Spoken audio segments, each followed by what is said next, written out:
Welcome inside the voice of college football, Arkansas. I am your host, Austin Robbie. We've got a jam-packed show for you today. We didn't play this past weekend. We didn't have a show this past Monday. Um, but we are going to cover what happened in the Mississippi State football game, which we ultimately lost. Again, 35-38. Another heartbreaker for the Hogs, who are currently 2-7 right now. But we are going to go over that game. We normally do that right after it, the Monday following the game. But we had a bye week this week, so it was either going to not do the show last week and do one this week or vice versa. And we ultimately decided to do the first. And so we've got a show this week for you, and we're going to cover that game.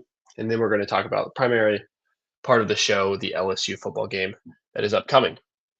So let's just kick it off. We're going to jump right in and go into the Mississippi State game recap. And this one was just, it was just ugly. This is the first home game I haven't attended, just so watching on the TV just like everyone else. But a 38-35 defeat. We were the favorite at home, which just, you just a recipe for disaster there. Expectations are just one of the killers of the Razorback football team. And we were in a spot favored by 5.5, hoping to get our first SEC win in the same way Mississippi State was. Back-to-back weeks facing games like that, right? We were in that same situation with Auburn, and we ultimately lost that football game. In this one, we had greater control on throughout the game. And just like the Auburn game, the fourth quarter came around and we screwed it up. And, it's a lot to have to go through this season. Right now at 2-7, at this point, it feels like there's not a win left on the table. I think that this last 3-game stretch looked tougher on paper several weeks ago, but it's still going to be a difficult 3-game stretch, definitely with this game and the next on the road. But when we talk about this Mississippi State game, well, we're going to talk about the penalties as well. I mean, that was clearly like the biggest note from this game. An Arkansas record 18 penalties on 193 penalty yards. 193 penalty yards. Just for context, Taylor Green had 194 passing yards. So practically the exact same number there. And just, I mean, obviously there was something there this weekend with the refs as well. Like it's not completely on us, but at the same time, like you take out 5 of those and we're still at 13 penalties. So it really was a brutal game from that perspective, and just an absolute lopsided affair in that context as well. We had 18 penalties.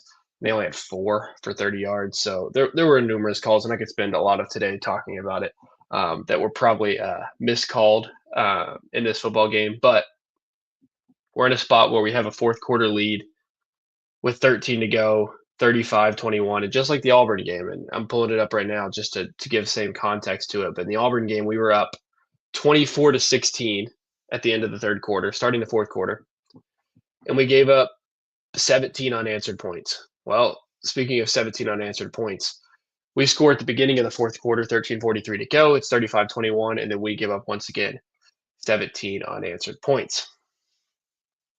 I'd like to do an offensive and defensive grade for each single game that we play in hindsight. And this game I predicted, now it's been 2 weeks ago, but I predicted a 34-27 victory for the Hogs. I went into the season thinking that we would win this football game. And going into this past week, I thought we would win as well. And so my offensive grade is not too harsh. It's a C+. I thought we'd score 34. We scored 35. A couple positive notes. 0 turnovers by the offense, which is always nice, and then 433 total yards of offense, which was more than Mississippi State put up, which was 388. Couple negatives. Actually, one more positive too. 239 total rushing yards. Mike Washington Jr. leading the way with 116 on the ground. At this point, he's pretty much as the definitive starting back as he could be. According to CBS Sports, he's a senior. Eligibility, it's as fishy as it's ever been. But he's a guy that if draft eligibility, like if this is the year he has to go and he has nothing left in college, I wouldn't be surprised if he's got a shot at the NFL. He's had a really productive season. He's a guy averaging currently 6.5 yards per carry. He's had 127 carries for a little over 800 yards, around 1,000 total yards. He's a guy that can do it in the rushing game and in the passing game. I really think people are going to like him at the next level. But 116 yards on the ground from him today. Russell only had 8 carries for 31 yards. So the running game was pretty efficient. Some of the negatives, like I was going to mention, 3 sacks for about an 11-yard average, which is Taylor Green's specialty, is taking sacks that are long, uh, and then 5 punts, which is never great. An offense too that does probably averages less than that on a consistent basis. So you're at home against a Mississippi State defense that's not next level. 5 punts is a little too much. And then less than 200 passing yards. I mentioned it, very close to the amount of penalty yards we had, but Taylor Green 194 passing yards. It just was nothing special in the passing game this week. 19 for 31, 194 passing yards, just 1 passing touchdown. No interceptions, but just some guy like Rohan Jones caught another touchdown like he always does. It's either a touchdown day where he's had games where he just has less than 10 yards, but he has a touchdown, or he's 40 yards a catch. Uh, but Omega Blake, 2 catches, 18 yards, not a great day for him. Our leading receiver had 84 yards, but our next closest one was at 32. So it just not a very productive passing game. We really were dedicated to the ground game, 46 attempts compared to 31 pass attempts. But the offense to me just deserves a C plus. It was nothing crazy. To me, if we had a good defense, this would be an offense that would be looked on, I think, with a little bit better light. But each and every game, we know this offense has to give a B, maybe even an A performance for us to have a chance at winning. The defensive side of the football, I gave us a D. I thought we would hold Mississippi State to 27 points. They ultimately scored 38. They did it with 2 quarterbacks. I mean, Shapen was out because of injury, and Kamario Taylor, who I think it appears is going to be their quarterback in the future. I believe he played a decent bit in this Georgia game, and yeah, he was their leading passer by a yard in this Georgia game. But he had a rushing touchdown that just made us look silly, and he's just a guy that I think is going to be a talented player for them, 6'4", 230, so just built for that. But we let them pass the football really well, and that was really, to me, one of the negatives. We gave up 242 passing yards to Blake Shapen and 200-plus yard receivers on the day. Anthony Evans had 111 yards and 2 touchdowns. So that was definitely one of the negatives. We forced 0 second-half punts. So while we had 5 punts throughout the game, we did force him to a couple punts in the first half, but 0 second-half punts. You can't have that happen. And then I mentioned it earlier. We got outscored 17-0 in the fourth quarter. We scored at the very beginning of the fourth quarter, so that's technically not all the way true. 17-0 once we had scored 35. So tough ending to the fourth quarter for our defense. Some positives. They don't even really sound like positives, but we created 1 turnover. We had 2 sacks, which is still middling. And then we allowed only 116 rushing yards. I threw that in there, not even because 116 is super great, but if any part of our defense has been really bad over the last couple weeks, I think it's been the run defense. A lot of it due to injury. Cam Ball's been out. David O'Kay hasn't really ever come back, and the depth there was just already a little poor going into the season. So 116 on the ground, who, for a team who I would say their strong suit was rushing the football with a guy like Fluff Bothwell and Davon Booth, but to hold Booth to 5 yards and Bothwell to 25 yards rushing, their top 2 leading rushers of the day were their 2 quarterbacks. So quarterbacks are ultimately the death of us a lot of the times, especially the dual threat ones. And we were able to keep the running backs really in position and hold them to a combined 30 yards between those 2 players. So that was really the breakdown from the Mississippi State game. An offense that I gave grade of a C plus, and then the defense ultimately giving a D, and a loss 38-35. But we have the LSU game upcoming. Before we get into that, just a little plug for the show. If you go on down to vocfb.com, stands for Voice of College Football.com/shop on there, you have an opportunity to support the channel. You can support more than just my channel at the Voice of College Football Arkansas. There's a ton of different teams. You can click the drop down for teams. Arkansas is going to be up at the top. It's in alphabetical order. So you can check that out. We've got a lot of different merch, anything from shirts, sweatshirts, cups, anything like that has the Voice of College Football logo on it, and then specifically for your team, the Voice of College Football Arkansas logo on it. So if you're looking for a way to support the show, go on down to vocfb.com/shop. Now, let's get into it. This weekend, we are playing the LSU Tigers, who fired their head coach. And they played a game this past weekend against Alabama, so this is not their first post-firing game. That would be that game, which they played 20-9, which I still think didn't cover the spread. It was, yeah, 10.5. So Alabama technically still covered. So I would have been on the side of thinking LSU had a shot to cover here just because, they're in a spot where post firing, a lot of those times you just have the motivation, especially for a guy who I don't think had a great reputation amongst even his players in Brian Kelly. But Alabama is a phenomenal football team and they're at home. So this is a spot where I think they're going to maybe be a little redemptive and have a good outing. But we'll start with them. Just a couple notes, just for people that aren't following them as closely. But Kelly was fired. Their assistant head coach, Frank Wilson, is now their interim head coach. I think they fired their OC earlier in the season and swapped him out for a guy named Alex Atkins. And the defensive coordinator, Blake Baker, has been there and is still continuing to be there, even amongst the firing of Kelly. Right now, they're a team that's 5-4, 2-4 in the SEC. But I will say, all four of their losses are against current top 13 teams. So that's Alabama last week. That's Vanderbilt the week before, which ultimately got Kelly fired. Or A&M, which got Kelly fired. Vanderbilt the week before that. And then Ole Miss. So these are all four teams that almost are making the playoff. Three of them definitely right now. And so that's a tough spot to be in. Really tough schedule. And the Vanderbilt game, the A&M game, which was at home, and the only one at home of these four losses. So three of these four losses are on the road. I don't think a lot of people you looked at the schedule at the beginning of the year. You saw Clemson; they were able to beat them. Clemson's obviously nothing compared to what we expected them to be. Then they play LSU as the fourth team in the country on the road, and I think a lot of people would have probably picked Ole Miss maybe at the beginning of the year. It depends on what you thought of Simmons, but if not, LSU was a common pick for most people. Ole Miss looked better than we expected. They ultimately lost that game. Beat South Carolina, play Vanderbilt on the road. Diego Pavia's got them humming. They lose that game. Both of those by one score, and then the A&M game comes. This is what gets Kelly fired. It's a home game, but nobody expected A&M to be the third team in the country. They were, and they got absolutely run out the gym, run off the field, actually. But then post Kelly firing, play Alabama, and you lose that game as well. Now, if there was anybody paying attention to the Alabama football game, you noticed that Nussmeier came out of that football game.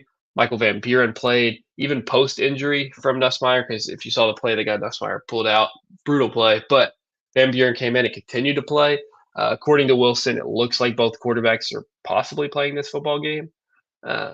Nussmeier was it seemed like the guy who he's leaning towards and is going to play the bulk of the time still, which I would expect. I don't know which one I'd rather have. Nussmeier at this point has just had a really underwhelming season. I think a lot of people that were high on LSU thought he could be a potential Heisman candidate. And obviously, the NFL, a lot of people thought he could be a potential number one overall pick. That's far from the truth now at this point, and he's a guy that's just trying to really salvage what he has left of his college career and get drafted as high as he possibly can. When we look at LSU from an offensive perspective, it's going to start with those two quarterbacks. But alongside of them, you have their starting running back, Caden Durham, who really didn't do much these last couple weeks. And they've kind of had Harlem Berry really be the takeover guy as of late. And then at the receiving core, it's been a mixed bag. These are guys that were expected to do a lot better. You have Barry and Brown transferring from Kentucky, Xavier Thomas, who was here last year, Nick Anderson, a guy come in from Oklahoma, Trey'Dez Green, who's their tight end. And a lot of these guys have just not performed as well. And that's really been the story of this LSU football team, but especially on the offensive side as well. So this is a team, they're at home, so I think that's going to really benefit them. But I don't anticipate just a flurry of points. If you look at their last 5 football games, the last time they scored more, they haven't really actually. I'm looking back at their entire schedule. They've not scored more than 25 points, but once this season, and that was against Southeastern Louisiana. So, and all of their FBS football teams, their high is 25. Now, if any team's going to give you your season high, it's going to be the Razorbacks, and I anticipate you'll see my prediction later, but that's anticipating exactly what I think is going to happen. So, right now, 25 is their season high. They're a team that averages about 24 points per game, so that Southeastern Louisiana game is doing a lot of weight for them.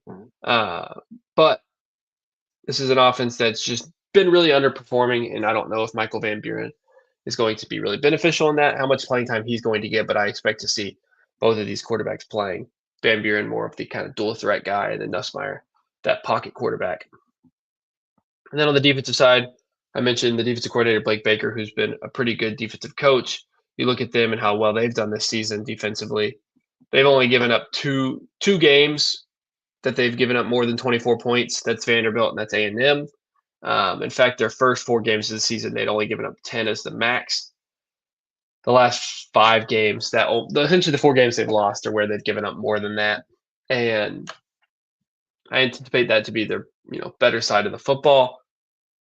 This is a defense that's really got a lot of names on it. You have Mansour Delane and AJ Halsey, who are 2 transfers that are playing in the backfield that have really kind of upped their draft stock and been really impressive. AJ Halsey from Houston, and then Mansour Delane from Virginia Tech, 2 impressive defensive backs. And then on the middle of the field, you have Harold Perkins Jr. and you have Whit Weeks. These are 2 guys that are hoping to get drafted this year, or either I think even Weeks can come back. Perkins may be the same way. I know he's had some injuries. Yeah, he can also come back. But those have been a lot of their strong suits. It's been their back seven to me rather than their front seven. But even when you look at their front seven, just a couple guys that I've just looking at as players that have been really productive for them this season. You have a guy, funny enough, and I guess he's technically in both because that linebacker position takes over both of them. But Wes Weeks has been really impressive. He was ultimately able to come back, and the brother of Whit Weeks, and he's really had a good season this year. Jack Pyburn, one of the defensive ends for LSU, has done well as well. But Delane, Halsey, Patrick Payton, I know is a guy that some people really were high on. The defensive end transfer out of Florida State. He has not been very productive this season, just 1 sack on the season, and he has played in all 9 games. So a couple of guys to know on the defensive side of the football. If you look at them just from like some team totals and averages perspectives, they're averaging about 240 yards passing, only giving up about 200 yards defensively. But rushing is kind of the other story where they're only getting 101 rushing yards per game. They've not been a very good rushing team this season. And then defensively, they're giving up more, and that's 126 rush yards per game. So this is a team that also hasn't been very productive on the sack side of things. They haven't given up a lot of sacks, as they've given up 19 sacks over 9 games, so about 2 a game. They've only had 18, so about 2 a game as well. So this is a team that the defense is more impressive than the offense, kind of like the Auburn game, but it's on the road. So that's a little bit to know about the defense and offensive sides of the football for LSU. Just a couple other notes that I was looking through as I was doing research for this game. I've mentioned this stat a couple times with the last teams we played, just because Auburn and Mississippi State have been really struggling in the SEC. But the 2 teams, Arkansas and LSU, have combined for 1 win since September 20th. So that was almost 2 months ago. A whole 1-9 combined between those 2 teams since that date. LSU was the number 9 team in the country. What a fall from grace! They are now at 5-4 and just 2-4 in the SEC. Looking at the last 10 matchups of Arkansas and LSU, we have only won 2 of them. Funny enough, both of those have actually been in Baton Rouge. We were able to beat LSU. I believe one of those was a while back in maybe 2015. But I think it may have been the game that Brett Bielema had where we shut out the Tigers. I don't remember for certain. But the most recent win was actually in 2021, where Garrett Nussmeier started, which is crazy that he's still playing college football. In that 9-4 Pittman season, where we were able to get a Cam Little walk-off field goal to win. I don't anticipate something like that happening, but that is our most recent matchup, and that was in Death Valley against Nussmeier. And I believe that was the last time. I mean, we play him every other year in Baton Rouge, but the last time we played him in Baton Rouge would have been 2023, and Jaden Daniels, I believe, would have been the quarterback. So the last time we played Nussmeier in Baton Rouge, we were able to win. We'll see if that's what happens. But I would think, right, 2024 was Jaden Daniels' NFL draft. Yeah, so that would be the case. And then one thing I noticed too that was just crazy, in these last 10 matchups, we've only scored more than 17 points 4 times. So 40% of the time we score more than 17 points. So we've been very unproductive against LSU in the last 10 matchups on the offensive side of the football. So it leads me into what I've been doing. I've kind of changed it up throughout the year, but just the players to watch, most important, Hogs. I'm just doing one this week because I think I've gotten redundant with just a lot of the same players.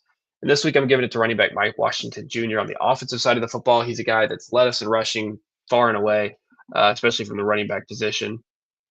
He's a guy with and 28 yards on the ground, 127 carries. Braylon Russell's had about 55 yards and only has 286 yards on the ground. So Washington's going to be really important. And as I mentioned earlier, LSU's weak spot, if anything, is their run defense. So we're going to need him to take advantage of that and also be kind of a player in the passing game. He's our seventh leading receiver in terms of yards with 151 yards out of the running back position. So just him as a pass catcher, but also him primarily as a runner. We're going to really need him this weekend. On the defensive side of the football, linebacker Xavier Story Jr. And I've put him in here a lot, despite really a pretty unproductive season. I think as a guy who I don't know if he would have been drafted if he came out last year, but he was a third team All SEC player. And I'm sure coming back, he anticipated a more productive season than what he's given him so far. He's not been very good for him this year. But I anticipate him to be at least a spot where he's going to have to be valuable for us. This is a team that struggles in the run game, and he's not the most sound tackler, so I think it's going to be his advantage. And then from a passing perspective, he's going to be a guy that's going to be asked to play coverage snaps as well as a linebacker. And let's see what he can do with either Nussmeier, who's going to throw a lot of stuff the in between the hashes and throw over the middle, which is where Sori's going to be, or Van Buren, who has the ability to run with his legs, and Sori's going to be called a tackle. So he's in a spot where we're going to have him play a pretty impressive game, which I wouldn't say he's done this year. I mean, I'm not, fully educated on linebacker play, so I can't speak to it all the time. But I will say, as a fan watching and what I've seen, Sori just hasn't been as good this year, and I think a lot of people would agree with that. So now it comes time for my prediction. Right now, LSU is a 5.5 point favorite against the Hogs this weekend. It's obviously in Baton Rouge, which is going to, really affect the line here. Right now, the over/under is at 55.5. I had it 56.5 when I was looking at my notes. I mentioned it earlier. We haven't scored more than 17, but in 4 of our last 10 matchups, I think we do that here. I think we can score 20 points, is what I'm predicting. Both of our 2 wins over the last 10 matchups have been in Baton Rouge. I don't believe that's going to be happening this weekend. I also mentioned, too, that LSU has only scored more than 25 points once this year, and it was against an FCS opponent. But I do think they trump that this weekend. I think they'll score 31. So ultimately, I have us losing 31-20. I think this will be an under game. I think Arkansas and LSU, I don't think we're going to have necessarily a very impressive defense, but I think with this back and forth of is it Nussmeier, is it Van Buren, what they're doing with a 2 quarterback system for this upcoming week, I just don't think it's going to result in as many points as they possibly could. But at the same time, I'm predicting them to have their FBS high this week. So, it is what it is. 20 points would be very underwhelming for the Hogs, but LSU is a pretty good defense. If you look at them this year, the amount of games where they've given up more than 20 points, 3. And they were all losses. 2 of them were on the road. And then one of them against the third team in the country in Texas A&M. So we're known for putting up points. We've actually put up a lot of impressive outings against teams that are considered top 25 teams, if that includes Ole Miss, Tennessee, several different teams that we've really given them their best and really had them on their heels of the defense. Even at Texas A&M, I mean, we scored 42 against Texas A&M. So this one, though, being on the road, I think is going to be a real difference maker. And I really think that LSU wanted their bounce back game to be against Alabama post Kelly's fire. I think it's really probably going to be this game, it being the first game for the fans since Kelly's been fired in Death Valley. But it is a morning kick, and Death Valley at night is really, to me, obviously more intimidating than it could be in the morning. So maybe we still have a shot, but I think LSU covers. It's an under, and LSU ultimately wins 31-20. So that's my prediction. I've been wrong. I was wrong last week. I thought we would beat Mississippi State, and that ultimately didn't happen. But I feel a little bit better, sadly, about this one. But like the ticker says, please like, share, subscribe. Turn on those notifications to Arkansas at the Voice of College Football so you know when we go live. We usually go live around 5:30. That's what we did today. But sometimes it's 4:30. But it's always going to be on Mondays. Our next show is going to be Monday the 17th. We're going to be recapping this LSU game that we just talked about and then previewing the matchup against Arch Manning and the Texas Longhorns on the road in Austin. I said it last week, really 2 weeks ago, but I'll say it again this week. I really do hope, don't believe it, but that we can get our first SEC win this weekend and not be the only winless team in the SEC. It was us, Auburn, and Mississippi State. We gave Auburn their win. It was us and Mississippi State. We gave Mississippi State their win. I'd love for LSU to give us our win. But we'll see if that happens. So, like always, God bless. College football is even more exciting when you've got some action on the line, and the games are even better when you're cashing in. And the voice of college football is the place to be to get the greatest value. Start with my picks. 75% against the money line, 58% against the spread, and I've got a 40-plus year track record. 11-0 in the college football playoff for me last year against the money line, 8-3 against the spread. And I'm just the warm-up act. Steve Merrill of Wager Talk is our ace in the hole, show stopper. 7 years with the voice of college football, over 30 years in the industry. Steve gives us analysis on all the big games, but you can't miss Steve's weekly under-the-radar pick. 28-12 against the spread the last 3 years. You also get picks from some of our top analysts here at the Voice of College Football, including Corey Bratta, Matt Zemek, and Steve Dace. Check out those numbers. Become a YouTube or Patreon member for just $99 per month. Go to the main channel on YouTube, click join, and then select the betting tier. Do the same thing on Patreon. Make 2025 a winner now.